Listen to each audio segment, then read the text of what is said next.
Lane Kiffin is him when it comes to the transfer portal. The portal king added again, currently with the number 3 transfer portal class.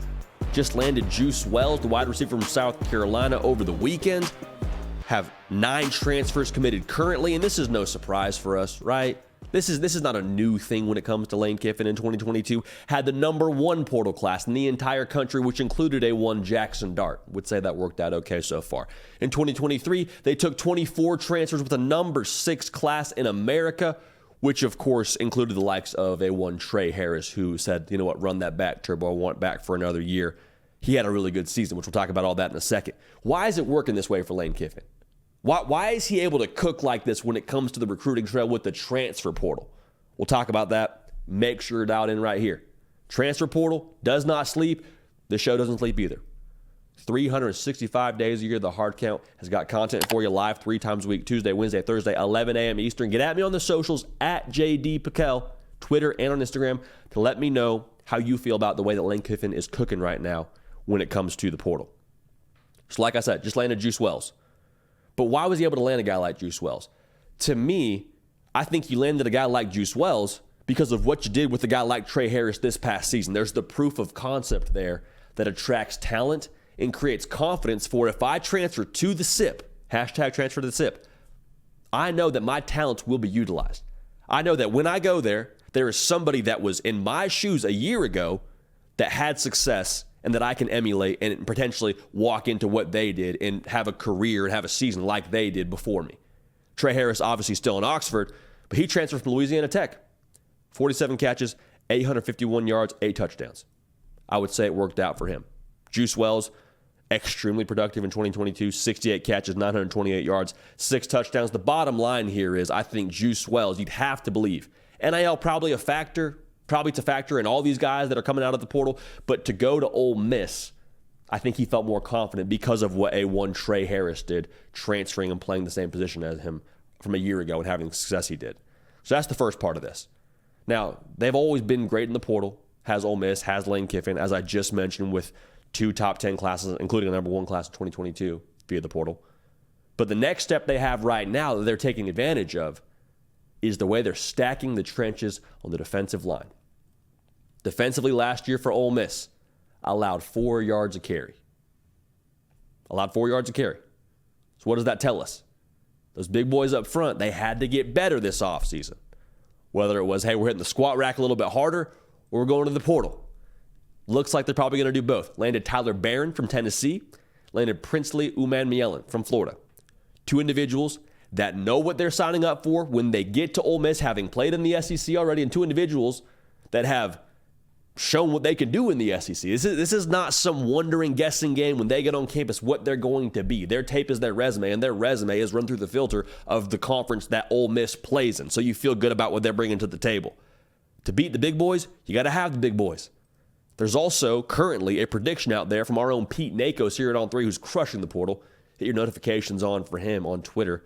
He's going to make sure you're locked in for all things portal. He's got to pick out for Walter Nolan. So just forget the Walter Nolan piece for a minute here. Walter Nolan's the number 1 player in the portal from Texas A&M, also on the defensive line. Even if, for whatever reason, they don't land a Walter Nolan, these trenches are still in a much better position than they were a season ago. And I'll go back to what I said. To beat the big boys, the Bamas, the Georgias, the LSUs, the Texases, when they get to this conference next season, you got to have the guys that can stop the run. Because the offense, you feel like they're always going to be in pretty good shape as long as Lane Kiffin's your head coach. Scored over 31 points a game last season.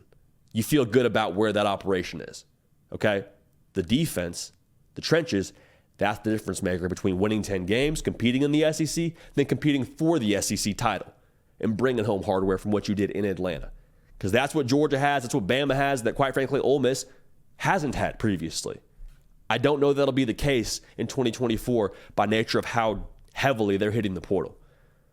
So kind of to put a bow on this thing, like Lane Kiffin's name is always thrown out there in coaching searches, and I get it. I mean, he's had success at Ole Miss, and for whatever reason, there's always this buzz that he wants to be somewhere else.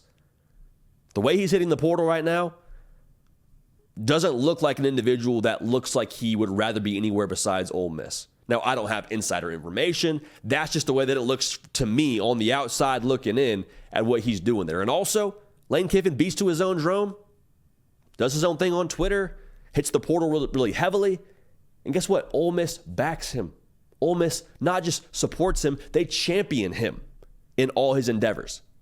So I think, quite frankly, I don't know what the future holds for Ole Miss and Lane Kiffin, but I think that Lane Kiffin is a great fit in Oxford, and the way that he's attacking the portal is a prime example of that. Not just by nature of everyone being on board with how he's working the portal. I mean by nature of the NIL ducks you have to have in a row to land a guy like a Juice Wells, a Tyler Barron, a Princely Umanmielen. Like, I don't know exactly what that comes out to from a dollars and cents standpoint, but you have to just use your common sense here and understand NIL is a key factor in the majority of recruitments, but 100% of the time you would believe it's a factor when it comes to these guys that are proven commodities from the transfer portal that Ole Miss is landing. You got to have someone to back up what you're doing via the portal to acquire that talent.